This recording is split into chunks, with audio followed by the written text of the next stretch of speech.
warahmatullahi wabarakatuh. Shalom, Om Swastiastu, Namo Buddhaya, dan salam kebajikan. Perkenalkan, nama saya Diva Maharani Abdeta dengan NIM 2413058 dari kelas SMP 3B. Pada kesempatan kali ini, saya akan memaparkan resum dari buku berjudul Bicara Itu Ada Seninya, Rahasia Komunikasi yang Efektif, karya Oh Soo-hyang. Resum ini merupakan bagian tugas mata kuliah komunikasi publik, di mana kita belajar bagaimana berbicara yang baik, bukan hanya soal menyampaikan pesan, tetapi juga tentang bagaimana membuat pesan itu diterima dengan hati, diingat dengan perasaan, dan dipahami dengan makna. Buku ini merupakan karya luar biasa dari Oh Soo-hyang, seorang pakar komunikasi asal Korea Selatan yang dikenal karena kemampuannya dalam memahami psikologi berbicara manusia. Melalui buku ini, ia ingin menunjukkan bahwa berbicara adalah sebuah seni yang dapat menentukan arah hidup seseorang. Berbicara bukan sekedar kemampuan mengeluarkan kata-kata, tetapi kemampuan untuk menghubungkan pikiran, perasaan antara dua hati manusia. Seringkali kita menganggap berbicara itu mudah karena setiap orang bisa melakukannya. Namun, kenyataannya tidak semua orang bisa berkomunikasi dengan benar, bijak, dan juga efektif. Ada orang yang pandai bicara, tapi pesannya tidak sampai. Ada pula yang sederhana dalam berkata, namun ucapannya mampu menyentuh hati. Dari sinilah penulis mengingatkan bahwa seni berbicara bukanlah soal banyaknya kata, melainkan kekuatan makna di balik kata-kata tersebut. Dalam bukunya, penulis membagi pembahasan ke dalam 5 bab yang saling berhubungan. Yang pertama, perbedaan juara 1 dan juara 2 terletak pada ucapannya. Pada bab 2, pintar mendengar, pandai berbicara. Pada bab 3, ucapan yang membuat lawan berbicara memihak kita.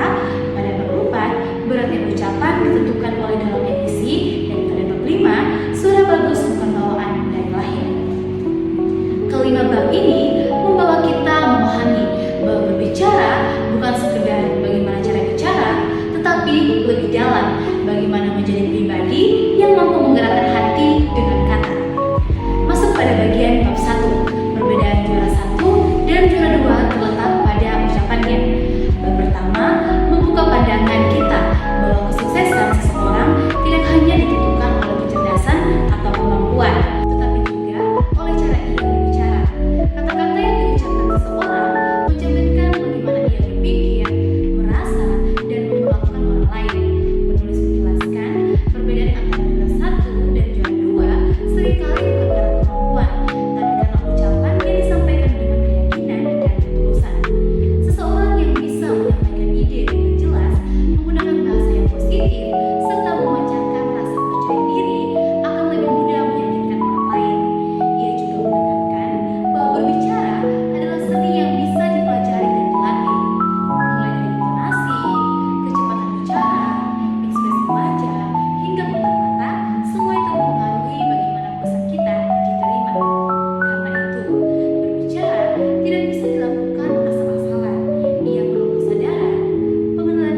kami yang bisa benar-benar menyentuh hati.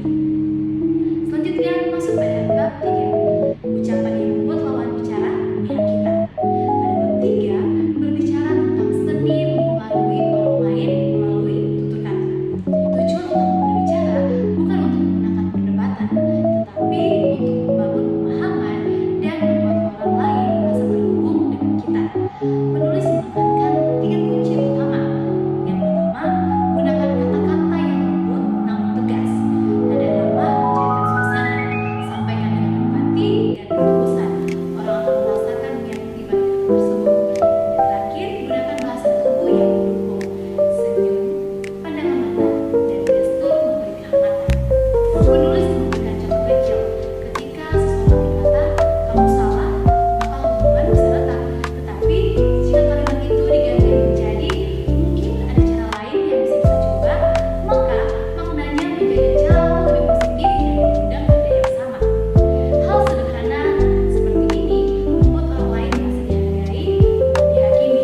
Dan ketika seseorang merasa dihargai, dia akan mudah menerima sudut pandang kita.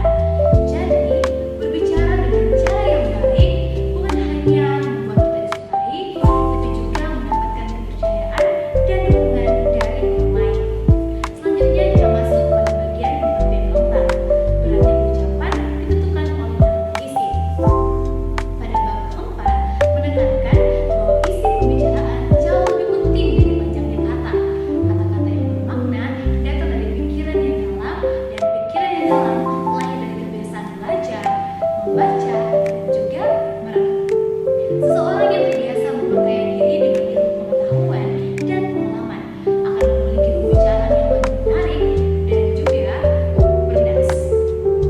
Sebaliknya, orang yang berbicara tanpa dasar akan cepat kehilangan perhatian orang lain.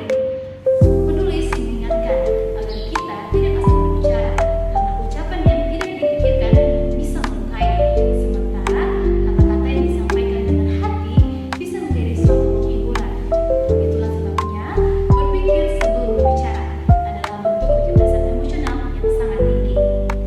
Dalam kehidupan sosial maupun profesional, kita akan dinilai bukan dari seberapa banyak kita bicara, tapi seberapa besar nilai dari apa yang kita ucapkan. Jadi, sebelum membuka mulutmu, pastikan isi kepala dan hati kita sudah cukup untuk memberikan makna pada setiap kata. Dan masuk pada bab yang terakhir, yaitu bab 5. Suara bagus bukan bawaan dari lahir. Bab terakhir memberikan pesan penuh semangat. Semua orang bisa berbicara dengan suara yang menarik jika mau berlatih. Suara yang bagus bukan soal genetika, tapi hasil dari pengendalian diri, latihan napas, dan kebiasaan berbicara yang sadar. Penulis menjelaskan bahwa suara seseorang bisa mencerminkan kepribadiannya. Suara yang tenang menunjukkan kedewasaan dan ketegasan, sedangkan suara yang keras dan terburu-buru sering menunjukkan ketegangan batin. Karena itu, berbicara perlu diiringi latihan. Latihan pernapasan agar suara stabil, latihan intonasi agar pesan terdengar hidup, dan latihan ekspresi agar kata tidak terdengar datar. Menariknya, penulis menyebut bahwa senyum bisa terdengar melalui suara. Ketika kita tersenyum saat berbicara, pendengar akan merasakan kehangatan itu meskipun tanpa melihat wajah kita. Inilah bukti bahwa berbicara dengan hati selalu lebih berkesan daripada berbicara dengan teknik semata. Secara keseluruhan, buku bicara itu ada seninya mengajarkan bahwa berbicara bukan soal keberanian, melainkan soal kesadaran dan empati. Kata-kata memiliki kekuatan untuk membangun ataupun menghancurkan, menyembuhkan ataupun melukai. Dan seni berbicara adalah kemampuan memilih kata yang membangun, menguatkan, dan memberi makna bagi orang lain. Sebagai mahasiswi, buku ini sangat relevan. Kita belajar bahwa berbicara